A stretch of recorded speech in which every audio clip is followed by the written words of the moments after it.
Salut l'Internet, j'espère que vous allez bien. Bienvenue à mon tout premier podcast. Mon nom est Jean-François Gauthier et on part ça, ce podcast-là, maintenant.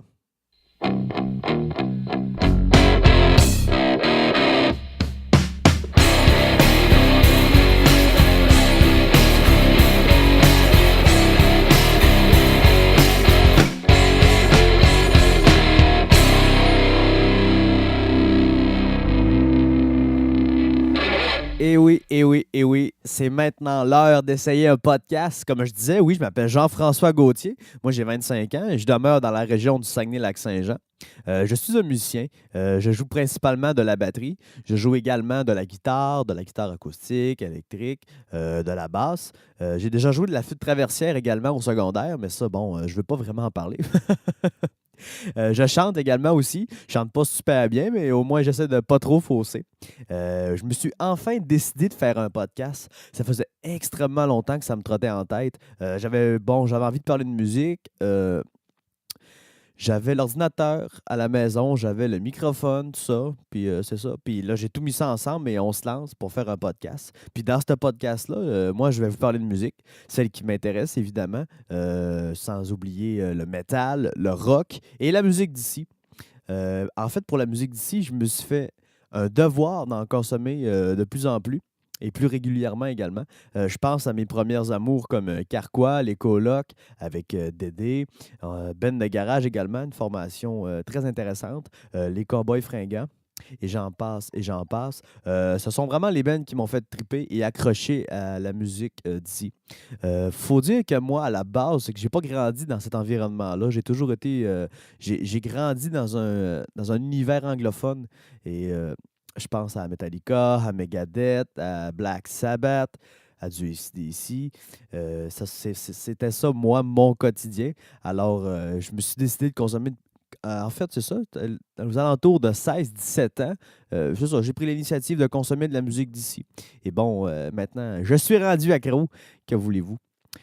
Dans ce podcast-là également, je veux parler à des gens. J'ai envie d'échanger, parler de musique avec des gens qui tripent autant que moi, discuter sans se prendre au sérieux. Moi, j'ai la blague facile, disons.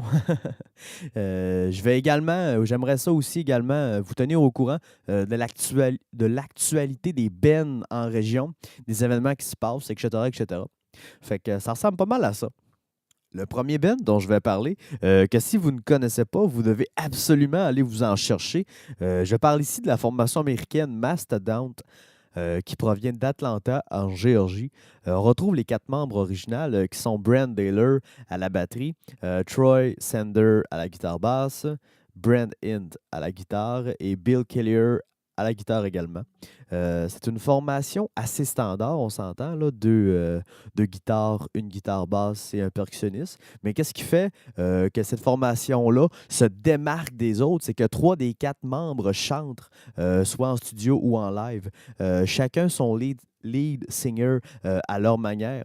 Et quand c'est pas eux qui lead, ils font de super et solides back vocales dans presque toutes les chansons. C'est plutôt rare dans un band de métal d'avoir trois chanteurs comme ça. Et c'est ce qui m'a fait accrocher au départ sur cette formation-là. Euh, oui, c'est pas des chanteurs avec des voix incroyables non plus, là, mais du moins, ils sont vraiment originaux et ils chantent vraiment bien et très juste. La formation a commencé en 1999, mais il leur a fallu 3 ans avant d'entendre leur premier album qui s'appelle Remission, qui est un très bon album. C'est extrêmement difficile à décrire par contre comme style de métal. Parce que oui, le métal a de nombreuses variations, là. C'est pas juste du bruit fort comme dirait ma tante. C'est le métal a son propre arbre généalogique comportant le death metal, on a le black, on a le thrash, le doom, le heavy metal évidemment, et j'en passe. Je vais d'ailleurs en faire un podcast sur les styles de métal parce qu'il y en a tellement, puis j'aimerais prendre le temps de regarder ça avec vous autres dans les moindres détails. Ça vaut vraiment la peine de s'y attarder. Maintenant, comment classer la formation mastodonte? J'ai fait quelques recherches. Certains diront que c'est du sludge metal, metal progressif, un mélange de stoner metal. C'est assez dur à catégoriser, je trouve, cette formation-là. Euh, Je crois qu'en fait, qu'ils sont à l'origine d'un nouveau mouvement métal. Je suis pas mal sûr que d'ici quelques années, ils auront leur propre nom de métal, leur propre mouvement. Euh, pour l'instant, moi, je m'amuse à appeler ça du mastodonte metal, là, mais on peut toujours dire que c'est du sludge. Du sludge metal, ça fait aussi. Par contre, si vous voulez commencer à en écouter, je vous conseille fortement d'aller chercher l'album Crack the Sky, qui est paru en 2009, qui est un album extrêmement bien monté, extrêmement fluide. Chaque chanson se suivent d'une manière impeccable. C'est vraiment. Les chansons, je dirais que c'est extrêmement progressif dans la façon qu'ils apparaissent.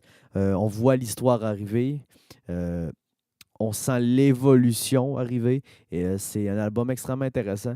Puis vous allez voir les trois gars chanter aussi. C'est super intéressant à écouter. C'est vraiment cet album-là que je conseille, Crack the Sky. Je savais que la formation travaillait sur un nouvel album. Ils laissaient sortir de temps en temps de l'information concernant leur LP avec des petites capsules humoristiques pour nous garder en alerte de qu'est-ce qui s'en vient pour eux. Et c'est maintenant confirmé et officiel. Mastodon ont annoncé sur leur Facebook la venue d'un nouvel album que moi j'attendais avec beaucoup d'impatience. La date de sortie est prévue pour le 31 mars. Ça approche. Ça arrive, on a hâte d'écouter ça. Nous avons même eu droit, oui, là, c'est parce que moi, quand j'avais fait la recherche, c'est ça, on avait un extrait audio, mais là, aujourd'hui, 7 mars, ils sont maintenant rendus à 3 extraits audio. Il y en a un qui est paru aujourd'hui d'ailleurs. Cet album-là, il va avoir 11 chansons originales. Le nom de l'album, ça va être Emperor of Sen. Euh, Maintenant, parlons un peu du concept de l'album. Le concept de l'album sont vraiment portés sur les valeurs du temps, représentées par le sable, Emperor of Sen. Dans ce cas-ci, l'image de l'empereur est définie comme la faucheuse. D'ailleurs, en entrevue, et là je cite le batteur, c'est lorsque nous sommes confrontés au peu de temps qui nous reste que nous nous remettons en question. Beaucoup des membres de leur famille est touchés par le cancer, fait que la corrélation entre la mort, le cancer et le temps seront les sujets amenés dans le prochain opus de la formation. J'ai très hâte d'entendre ça. D'ailleurs, les extraits sont facilement trouvables sur leur Facebook, Mastodonte, ou encore sur YouTube. Euh, je vous invite à aller les écouter. Le second band dont j'avais envie de parler, en fait, c'est la formation Metal Allegiance, qui est en fait un super groupe qui est composé, le noyau principal est David Ellefson, bassiste de Megadeth, Mike Portnoy, ex-drummer de Dream Theater. Puis là, je nommerai pas toutes les bands dont il fait partie, parce qu'on va passer la journée là-dessus. Il y a aussi Alex Solknick, le guitariste de Testament, et Mark Menji, qui est en fait à l'aube de ce projet-là. Je vais revenir un peu sur qu'est-ce qu'ils ont fait, eux. En 2015, ils ont sorti un album qui porte également le nom de Metal Allegiance. Ils ont aussi fait un EP l'an dernier du nom de Fallen Hero. Et c'est là-dessus que je voulais revenir un peu. C'est ça qui est intéressant, c'est que sur ce EP-là, il comporte seulement 3 chansons de héros qui nous ont quittés et qui ont laissé un héritage riche à leur manière. Je pense ici à la première chanson du EP, qui est la chanson Iron Fist de Motorhead, au grand Lemmy, hein, The Godfather of Heavy Metal. Lemmy, un personnage qui marque l'imaginaire, qui a marqué l'imaginaire de plusieurs personnes, des musiciens notamment, par son look et son attitude de rocker. C'est pas forcément un exemple là, pour un mode de vie sain, Lemmy, mais reste que son œuvre et ses chansons, en fait, restera à jamais dans la culture du métal et il a influencé de nombreux musiciens également à travers son œuvre. Le EP comprend également la pièce Life in the Fast Lane en l'honneur de Glenn Frey, guitariste et membre fondateur du groupe Eagle, qui est décédé là, dans les alentours de 2015, je crois. Quand on parle des Eagles, on pense tout de suite à la fameuse chanson Hotel California. Mais c'est tellement plus que ça, cette formation-là. D'ailleurs, pour les curieux, je vous invite à aller voir le DVD live de la formation intitulé Hell Freezers Over, qui est paru en 1994. Un grand spectacle idéal le vendredi soir avec des amis ou encore sur une date tranquille. Tu mets ce petit DVD-là et tu le laisses jouer en arrière-plan. Ça sont vraiment des guitaristes, en fait, des musiciens hors pair et qui sauront vous plaire forcément avec leurs chansons originales. Revenons maintenant, oui, sur Metal Allegiance, qui, le 20 janvier dernier, ont fait un spectacle live au City National Groove of Anaheim. Ils ont fait un live sur Facebook. Il y avait, il y avait eu beaucoup de pubs pour encadrer l'événement. Ça faisait une semaine que j'étais bombardé de posts Twitter, Instagram, Facebook. Fait que moi, j'avais prévu ma soirée en conséquence pour écouter ce live-là et je l'ai écouté. Ils ont ouvert avec Pledge of Allegiance et Can't Kill the Devil, qui paraît d'ailleurs sur leur album Metal Allegiance, qui est paru en 2015, que je parlais tout à l'heure. Euh, pour un spectacle live avec beaucoup de musiciens, c'est une ouverture réussie. Par contre, il y a eu beaucoup de problèmes au niveau du son. Plus la soirée avançait, plus il y avait beaucoup de personnes qui venaient les rejoindre sur le stage et ça venait extrêmement difficile à gérer. Je sais que ça reste un spectacle gratuit, mais la balance au niveau du recording laissait un peu à désirer là-dessus, là. On voyait aussi que les musiciens sur le stage, surtout les chanteurs, ont eu de la difficulté à bien entendre. Il y avait un problème à ce niveau-là. Il faut dire aussi que c'était un spectacle difficile à gérer au niveau de la technique, là. Il y avait beaucoup de va-et-vient sur le stage, beaucoup de musiciens qui participaient à cet événement-là. Je vais en parler, les musiciens qui venaient à cet événement-là. Nommons-les, hein, les musiciens qui participaient. Là, ça risque d'être un peu long, mais on va passer ça tout ensemble quand même. Il y a beaucoup de personnes dans le métal qui œuvrent dans le métal, qui ont participé à ce spectacle-là. On va commencer. On avait Chuck Billy, euh, le chanteur de Testament. On avait aussi Charlie Benante, le batteur de la formation Anthrax. Il y avait Chris Jericho, de la formation Fuzzy. Phil Demmel de Machine Head, guitariste. On avait Gary Holt aussi d'Exodus et de Slayer, un excellent guitariste. On avait aussi le légendaire Billy Sheehan dans la formation des Winry Dog, qui a également joué aussi avec Steve Vai dans certains G3, qu'on peut le voir avec ses fameuses culottes de cuir rouge cerise, oui. On a aussi Marty Friedman, membre fondateur de Megadeth, qui est maintenant situé au Japon, où il poursuit sa carrière. Non, je vous le dis, c'était une orgie de musiciens, ce spectacle-là. Un très gros spectacle qui demandait une préparation énorme à tous les niveaux. Autant que ça peut paraître une bonne idée, certaines chansons manquaient de pratique. Et lorsque les gars décidaient de mettre deux drummers, ben là, ça se gâchait un peu, là. Ça devenait extrêmement dangereux et instable. Il faut aussi comprendre que la formation, eux, leur mandat, en fait, c'est ça, c'est de toujours rendre hommage, en fait, à ceux qui nous ont quittés, qui faisaient partie de la communauté métal. Donc, tous ceux que je viens de nommer, tous les musiciens que je viens de nommer, ont tous de proches un membre de la formation qui est décédé. Et alors, ce spectacle-là servait à rendre un hommage, en fait, à ceux qui nous ont quittés. Et c'est intéressant parce que ça a formé un beau. En fait, c'est ça.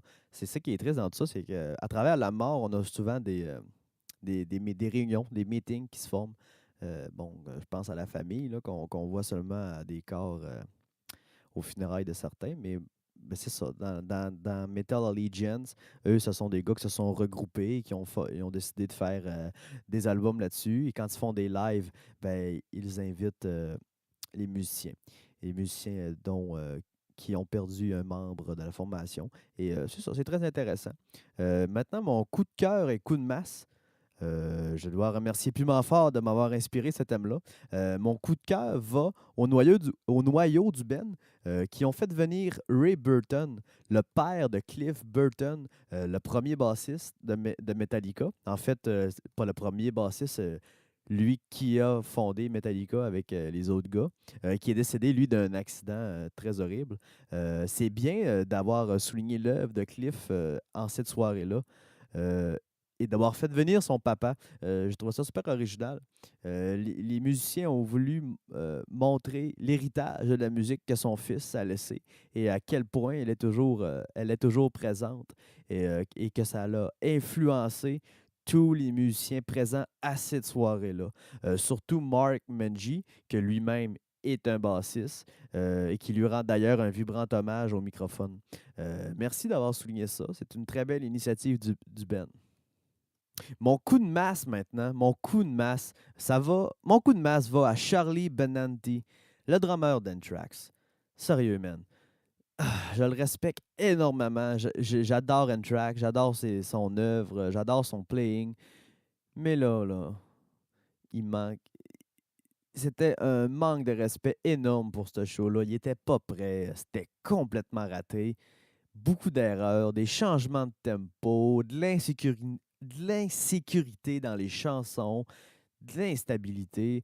Euh, il a raté d'ailleurs un morceau de Slayer avec le guitariste Gary Holt qui était venu interpréter une chanson pour faire un hommage à Jeff Hanneman, le guitariste fondateur de Slayer. La chanson en question a été retirée du site sur le site YouTube de Loudwire tellement que c'était raté. Ah, rigueur, tu n'étais pas au rendez-vous. C'est triste parce que ça aurait pu vraiment être une incroyable chanson, mais en live, il arrive toujours des pépins. Là, j'avoue que mixer plusieurs musiciens comme ça, avec le temps, avec un court laps de temps pour faire une pratique, ça donne ça. Des petits moments un peu gênants comme ça. Surtout quand c'est un live Facebook, ça doit sûrement mettre une pression aux musiciens également, mais bon, il n'a pas livré de la marchandise là-dessus. Et alors, coup de masse à toi, Charlie! Hey, c'est déjà tout pour mon premier podcast. J'espère vous avoir bien informé. Je vous invite à aller consommer la musique dont je vous ai entretenu tout au long du podcast. J'espère vous avoir titillé là-dessus et avoir piqué votre intérêt, en fait, votre curiosité. Je vous invite également, pour finir là-dessus, à aller écouter l'album de Suicide Silence, le dernier qui vient de sortir. Il est éponyme car il porte le nom du band. Les fans avaient extrêmement mal réagi aux deux chansons qui avaient sorti pour faire le teaser de l'album, la chanson Silence et Doris. L'Internet s'est beaucoup moqué. Maintenant, l'album est sorti. C'est la première fois que la formation utilise une clean voice aussi dans les chansons. Les fans ont réagi très dur là-dessus, hein. Vous savez, l'Internet et les trolls. Et alors, allez écouter ça. Ça peut être intéressant. Et ben, je vais finir là-dessus. Fait que merci énormément. Puis j'espère d'avoir piqué votre curiosité pour vrai. Toutes les bands que je vous ai parlé, allez voir ça. C'est intéressant. C'est ça. Moi, j'ai mon mandat, en fait, d'apprendre tous les jours et de m'informer sur les bands que j'aime. Et c'est ça. Alors, ciao!